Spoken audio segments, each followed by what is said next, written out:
Welcome to Folktale Flame. Here we share real-life stories that teach meaningful lessons. She waited for the proposal, but got an invitation to his wedding. My name is Anna. This is the story of how I gave my heart, my time, and my best years to a man I thought was my future, only to learn I was never even in his plans. It all started 10 years ago. I was 24, working at a small printing shop in the city. Life was simple. I earned enough to take care of myself, pay rent, and send a little money to my mother in the village. One evening after work, I stopped by a cafe to buy a cup of tea. That's when I met Michael. He was tall, well-dressed, and had this smile that could melt a rock. He asked if he could sit across from me because the place was full. I said yes, even though I felt shy. We started talking, and before I knew it, we had been there for over an hour. He was funny, charming, and spoke to me like I was the only person in the room. The next day he called. The day after he called again. A week later we went out for dinner. And by the end of the month, Michael asked me to be his girlfriend. Said yes. Promise. From the start Michael made it clear. I want you to be my wife one day, Anna. But I'm not ready yet. Just give me time to get my life in order. Those words, "Give me time," stayed in my heart. I believed him because he sounded so sure, so serious. We dated for 2 years. During that time he was sweet. He bought me gifts, took me out, and always reminded me that I was his future. When people asked when we would marry, Michael would laugh and say, "Soon. Very soon." Waited. The waiting years. After 3 years together I started to feel restless. Most of my friends were getting married. Some already had children. I brought up the topic again.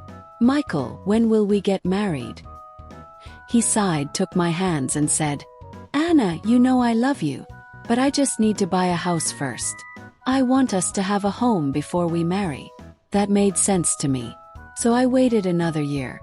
But then another reason came. I want my business to grow first. Another year passed. Then it was, my mother is sick, let me focus on her. It was always something. Still, I loved him. I believed him. I didn't want to push too hard and lose him. The red flags. Looking back now, I see all the signs. Michael never introduced me to his family. Not properly. He would say they lived far away and were traditional, and might not like that we were dating before marriage. He was always busy on weekends. Sometimes he wouldn't answer my calls for hours, even days. When I asked, he would say, "Babe, you know work is stressful." On my birthdays he would send gifts but never spend the whole day with me. There was always an excuse.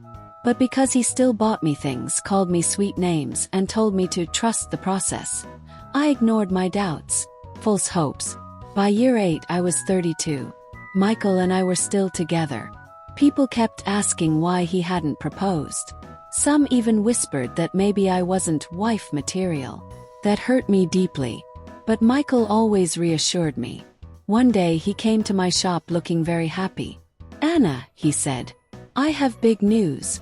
Your patience will pay off soon." My heart raced. Was this it? Was he finally going to propose? The big day. 2 weeks later he called and told me he had something for me. He wanted to give it to me in person. I dressed up nicely that day, thinking maybe he had bought me a ring. When I saw him, he handed me an envelope. I smiled nervously. "What's this?" "Open it," he said, grinning. Tore it open. My hands froze. My smile faded. Inside was a wedding invitation. But the bride's name. It wasn't mine. My legs felt weak. My vision blurred. "Michael, what is this? This must be a joke." He didn't laugh. He didn't even look ashamed. "Anna," he said slowly, "I'm sorry, but I've been seeing someone else. We're getting married next month." I couldn't breathe. 10 years. 10 years of waiting, believing, loving. And this was how it ended. That night, I cried until my pillow was wet. I felt like my life was over. But I didn't know. The worst part was yet to come. Moral lesson. Never waste your best years on someone who only gives promises but no action. Love yourself enough to walk away when words don't match actions. Subscribe to Folktale Flame. Hit the bell icon and don't miss the ending, because the lesson could save you years of heartbreak. I didn't sleep that night. I sat on my bed, staring at the wedding invitation over and over. My name wasn't there. The man I loved for 10 years was getting married, but not to me. The silence. The next morning I didn't go to work. My eyes were swollen from crying. My head hurt, but my heart hurt more. I kept asking myself, why? What did I do wrong? Wasn't I good enough? Michael didn't call. He didn't send a message. It was like I had been erased from his life completely.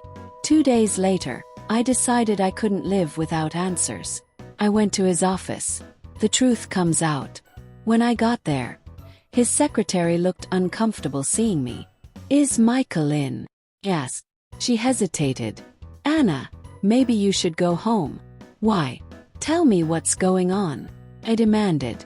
She sighed and whispered, "He's been with her for almost 6 years. Everyone in the office knows. We thought you knew too." My knees went weak. 6 years. So while I was waiting for him to get ready for marriage, he was already building a life with someone else. The betrayal. I walked out of that office in a daze. Every step felt heavy. I remembered the nights he didn't answer my calls. The weekends he said he was too busy. The birthdays he couldn't spend with me. Now I knew where he was, with her. And the worst part, I had been the backup plan. The wedding. A month later, his wedding photos were all over social media. They looked happy. They wore matching smiles. And people congratulated them like they were a fairy tale couple. Nobody knew the woman behind the scenes who had wasted 10 years of her life waiting for a man who was never hers. I deleted all his photos. I deleted his number. But I couldn't delete the memories. The healing. The first few months were hard. Cried every day. I couldn't eat. I couldn't laugh. But one day my mother came to visit. She looked at me and said, "Anna, if a man can throw you away so easily, he never deserved you.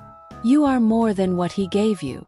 That was the first time I realized I was not the problem.